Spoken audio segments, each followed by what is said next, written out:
আমি যখন honours first year পড়ি তখনই কিন্তু বাবা আমার বিয়ে ঠিক করেন খুব সুন্দর চাকরিজীবী হ্যান্ডসাম একজন যুবকের সাথে। ওদের পারিবারিক অবস্থা ভীষণ ভালো। তা আমারও কিন্তু প্রথম দেখায় ভীষণ ভালো লেগে যায়। তারপর কিন্তু ওদেরও আমাকে অনেক পছন্দ হয় এবং আমাদের বিয়ের দিন তারিখটাও কিন্তু ঠিক হয়ে যায়। বাবা মায়ের সংসারে আমি তাদের ছোট মেয়ে। আমরা দু বোন দু ভাই।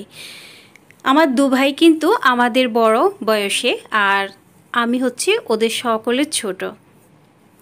জীবনের এমন কিছু মুহূর্ত থাকে যখন ছোটরাও কিন্তু বড়দের থেকেও অনেক বড় কার্য করে থাকে, যা আমার জীবনে ঘটেছে।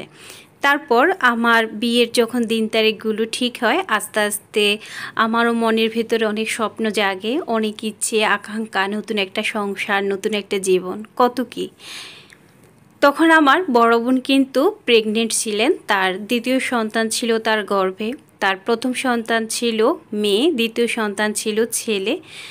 তো আস্তে আস্তে কিন্তু তারও কিন্তু প্রেগনেন্সির যে সময়টা সেটাও কিন্তু এগোতে থাকে। তো আমার যখন বিয়ের দিন তারিখ প্রায় গনিয়ে আসে, আমার যেদিন গায়ে হলুদ তার দুদিন আগে হঠাৎ করে আমার বড় বোন ভীষণ অসুস্থ হয়ে যায়। তাকে আমরা ঝটপট কিন্তু হসপিটাল নিয়ে যাই।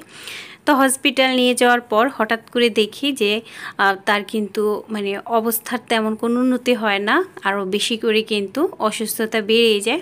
ডাক্তার বিভিন্ন টেস্ট করান। তো টেস্টের পর কিন্তু ডাক্তার আমাদেরকে সোজাসুজি বলেই দেন যে আমরা হয় বাচ্চা কিংবা মা দুজনের একজনকে বাঁচাতে পারবো। তখন আমাদের কাছে কোনো অপশান থাকে না, আমরা কি করব বুঝতেই পারি না, কারণ আমাদের পরিবারের উপর দিয়ে তখন কিন্তু অনেক বড় ঝড় উঠে যে আমরা ঠিক কী করব। আর বুঝতেই পারছেন যে পরিবারের একজন যখন অসুস্থ হয় তখন ঠিক পরিস্থিতিটা কোন দিকে যায়, কতটা কষ্ট, কতটা আসলে চিন্তা মাথার উপর দিয়ে যায়। তখন মা বাবা খুব বেশি অসুস্থ হয়ে যায়। তখন যেহেতু আমার বিয়েও খুব নিকটেই, যে বিয়ের দিন ঘনিয়ে আসছে এমন একটা সময়, তো আমাদের পরিবারের উপরে এত বড় একটা বিপদ। তো তারপর আমাদের কাছে আর কোনো অপশান থাকে না, আমরা ডাক্তারকে বলেই দিই যে যেভাবে হোক যেন দুজনকে বাঁচানোর চেষ্টা করে, কিন্তু তারপরও যদি সব শেষে না পারে তারপরও যেন আমাদের মাকে যেন বাঁচিয়ে রাখেন। কিন্তু ভাগ্যের কি নির্মম পরিহাস দেখেন, যেদিন আপুর সিজার হয় সেদিন কিন্তু ওরা মা এবং ছেলে দুজনেই কিন্তু সুস্থভাবে বেঁচে যায়। কিন্তু সিজারের পরের দিন হঠাৎ করেই বেশ রক্তক্ষরণ হয়। তো হঠাৎ রক্তের প্রয়োজন হলে আমি কিন্তু আমার রক্ত দিই, কারণ আমাদের পরিবারে আমাদের কিন্তু ব্লাড গ্রুপ প্রায় একই। তো আমি কিন্তু আমার ব্লাড দিই, কিন্তু দেওয়ার পরেও ভাগ্যের নির্মম পরিহাস যে আসলে ভাগ্য সবসময় সহায়ক হয় না। তারপর অবস্থা আরও বেশি আসলে খারাপের দিকে যায়। পরবর্তীতে আপু হঠাৎ আমাকে আমার সাথে কথা বলার জন্য চায়। তো আমি যখন ওর কাছে যাই তখন কিন্তু ওর দুটো বাচ্চাকে আমার হাতে তুলে দেয় এবং তুলে দিয়ে বলে যে আমি যেন দুটো বাচ্চার খেয়াল রাখি, ও দুটো বাচ্চাকে যেন আমি মায়ের স্নেহ আদর ভালোবাসা দিয়ে যেন আগলে রাখি, কখনো যেন তার সন্তানদেরকে মায়ের অভাব বুঝতে না দিই। আর সবথেকে বড় কথা, ওর সংসারটাই যেন আমার সংসার হয়ে যায়। তখন আমি কি করব কি বলবো আমি ঠিক বুঝে উঠতে পারি নাই। আর এই কথা বলার কিছুক্ষণের মধ্যেই কিন্তু আমার আপু এই পৃথিবী ছেড়ে চলে যায়। তখন কিছুই আর করার থাকে না, বলার থাকে না। কিন্তু পরের দিনই ছিল আমার বিয়ের অনুষ্ঠান, গায়ে হলুদ। কিন্তু আমি তখন সারা রাত্র জেগে শুধু এটুকুই ভাবছিলাম যে আমার ঠিক কী করা উচিত, আমি কি করব আপু আমাকে কি বলে গেল, আমি ঠিক বুঝতে পারছিলাম না যে আমি তার সন্তানের দায়িত্ব কি করে নেব, তার সংসারটাই বা কী করে আমার সংসার হবে। অনেক কিছু ভাবতে ভাবতে সারা রাত্র কেটে যায়। কিন্তু পরের দিন আমার যেহেতু গায়ে হলুদের অনুষ্ঠান, কিন্তু আমার মন থেকে সে ভাবনা এক ফোঁটার জন্য কিন্তু দূর হয় না। একদিকে মৃত্যু বাড়ি, আরেকদিকে যেহেতু বিয়ের দাওয়াত হয়ে গিয়েছে সেদিকে কোনোভাবে বিয়েও বন্ধ করা যাচ্ছে না। তো দুই দিক থেকেই কিন্তু পরিবার খুব বেশি ভেঙে পড়ে, যে ওরা ঠিক কোন ডিসিশান নেবে কেউ বুঝতে পারে না। এরপর হঠাৎ আমার মনে হয় যে আমি যদি আপুর সন্তানদের দায়িত্ব নিই তাহলে তো আমি অন্য সংসারে গেলে সে দায়িত্বটুকু আমি নিতে পারবো না। আর আমি যদি আপুর সংসারকে নিজের সংসার করতে যাই তাহলে তো আমি অন্য কাউকে বিয়েও করতে পারবো না। তারপর কিন্তু আমি সাপ আমার পরিবারকে জানিয়ে দিই যে আমার আপু আমাকে এই কথাগুলো বলে গিয়েছিল, অর্থাৎ তার সংসারটাই আজকে আমার সংসার যেন আমি মেনে নিই। তারপর যাই হোক সবাই মিলে সিদ্ধান্ত নেয়, তখন আমার যে বিয়েটা ঠিক হয় সেটা ভেঙে আমাকে আমার মানে আপুর বরের সাথে আমাকে বিয়ে দেওয়া হয়, অর্থাৎ আমার আপুর সংসারটাই এখন আমার সংসার হয়ে যায়। আজকে প্রায় দীর্ঘদিন যাবৎ আমি এই সংসারে আছি, আজকে প্রায় 6 থেকে 7 বছর। তো আপুর ছেলে মেয়েরাও এখন অনেকটা বড় হয়ে গিয়েছে, আর ওদেরকে আমি চেষ্টা করছি আমার আদর ভালোবাসা দিয়ে বড় করার জন্য। আর আমি চাই যে আমি নিজে চাই না আসলে সত্যিকারে মা হতে, আমি চাই ওদের মা হয়ে থাকতে। এরকম বহু ঘটনা আমাদের চতুর্দিকে ঘটে যাচ্ছে। শুধু আমি তো আপনাদের সাথে গল্প আকারে শেয়ার করলাম, কিন্তু বাস্তবতায় এরকম অনেক ঘটনা ঘটেছে। একজন বোনই পারে কেবলমাত্র একজন বোনের জন্য তার জীবনের সর্বস্ব ত্যাগ করতে, এবং একজন বোনই পারে তার বোনের ছেলে মেয়ের জন্য তার নিজের মাতৃত্বকেও ত্যাগ করতে। এরকম বহু ঘটনা আমাদের চতুর্দিকে ছড়িয়ে আছে, যদিও সেটা আমরা খুঁজে পাই না কিংবা দেখতে পাই না, কিংবা একজন আসলে বোনের যে একটা ত্যাগ থাকে আরেকজন বোনের প্রতি, সেই ত্যাগটা কেবল রক্তের টানেই হতে পারে।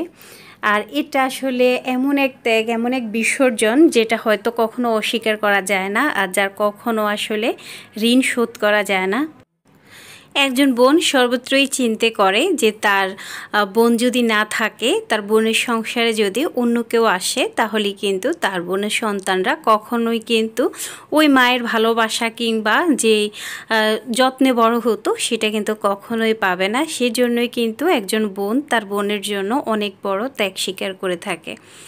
আসসালামু আলাইকুম এভরিওয়ান, কাছে দূরে দেশে দেশের বাহিরে যে যেখান থেকে আমার ব্লগটি দেখছেন, কিচেন অ্যান্ড ডেইলি ব্লগসের নতুন একটি ব্লগে সবাইকে জানাই অনেক অনেক ভালোবাসা। আশা করছি সবাই ভালো আছেন, আপনাদের দোয়ায় আলহামদুলিল্লাহ আমিও ভালো আছি। সবাইকে রমজানের অনেক অনেক শুভেচ্ছা, রামাদান মোবারক। তো আমি আমার মোটামুটি গল্প কথা শেষ করেছি আমার সংসারে কাজকর্ম করতে করতে। তো এখন চলে এসেছি সরাসরি কিচেনে। তো আজকে আমি মেয়ের জন্য রান্না করছি চিলি চিকেন। তো এখানে প্রথমে আমি চিকেনগুলো ছোটো ছোটো টুকরো করে কেটে ধুয়ে নিয়েছিলাম। তো এগুলো যেহেতু আমি কক মুরগি দিয়ে করছি, সেই ক্ষেত্রে কিন্তু মুরগির পিসগুলোতে তেমন মাংস নেই এবং হাড়গুলো সহই নিতে হয়েছে।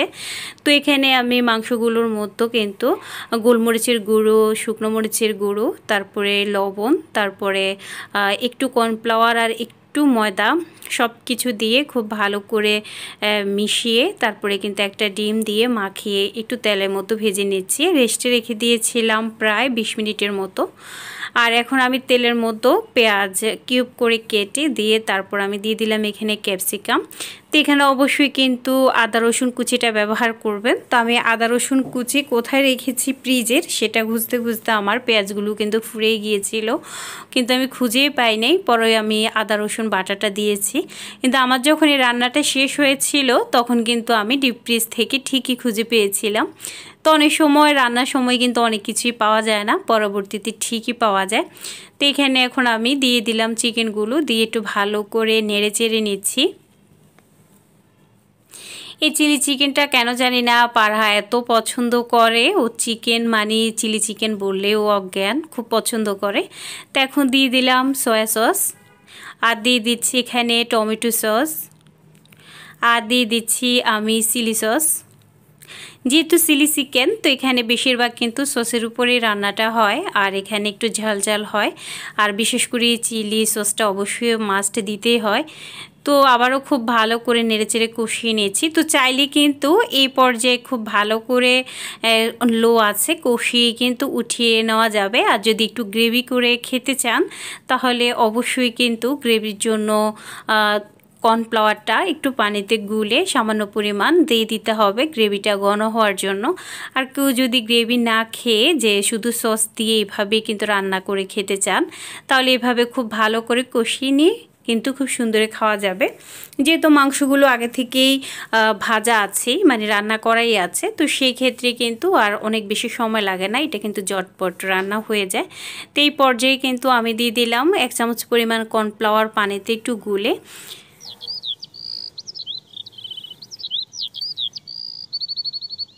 আমি গ্রেভিটা একটু শুকিয়ে উঠিয়ে ফেলবো।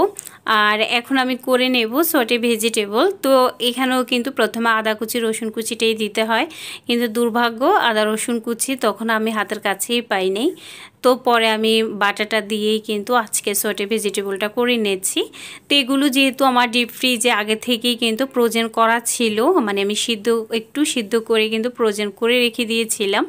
তো সেই ক্ষেত্রে এখন কিন্তু খুব বেশি আর ঝামেলা হয় নাই, খুব ঝটপট কিন্তু আমি সটে ভেজিটেবলটা করে নিতে পারছি। তো এখানে আমি দিয়ে দিচ্ছি স্বাদ মতো লবণ, স্বাদ মতো গোলমরিচের গুঁড়া। তো দিয়ে খুব ভালো করে একটু নেড়ে ছেড়ে নেব। আর এখানে একটা শুকনো মরিচ আমি ভেঙে দিয়ে দিচ্ছি। তো এটা আমি দিয়ে দিচ্ছি সম্পূর্ণ অপশনাল, জাস্ট একটু ঝালের জন্য। আর এখানে আমি ফ্রাইড রাইস করে নিয়েছি। তো যেহেতু ফ্রাইড রাইসের ভিডিও আগেও অনেকবার আমার চ্যানেলে আপলোড করা হয়েছে, তো সেই ক্ষেত্রে এখন আর সম্পূর্ণটা দেখালাম না। তো চিলি চিকেনের সাথে সটে ভেজিটেবল আর ফ্রাইড রাইসটাই করে নিলাম।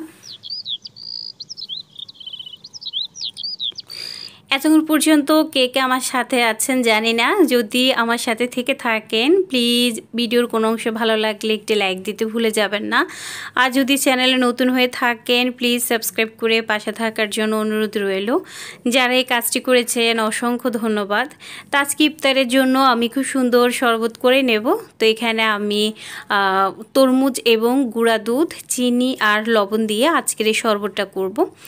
এটা খেতে যেমন মজাদার আর একদম যেন প্রাণটা জুড়িয়ে যায়, খুব বেশি সুস্বাদু হয়। চাইলে ইফতারে খুব সহজে কিন্তু এরকম শরবত তৈরি করে খেতে পারেন।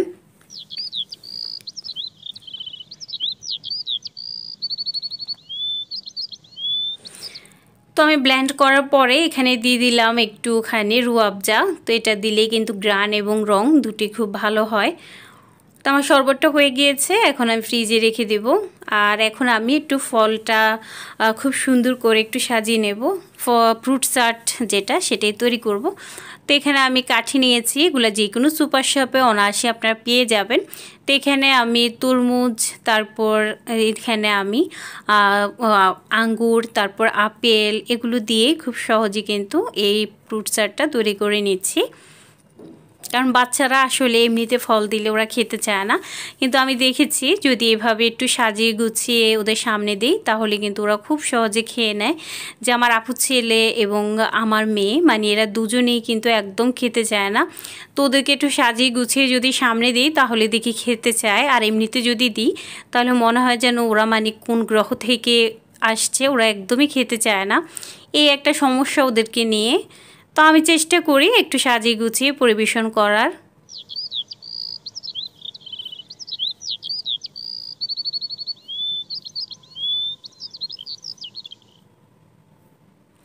তো আমি ইফতার কিন্তু টেবিলে পরিবেশন করে নিয়েছি, আর এখন হচ্ছে খাওয়ার পালা।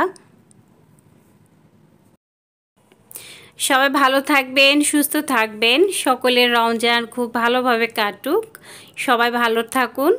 আজকের মতো এখানেই বিদায়, আল্লাহ হাফেজ।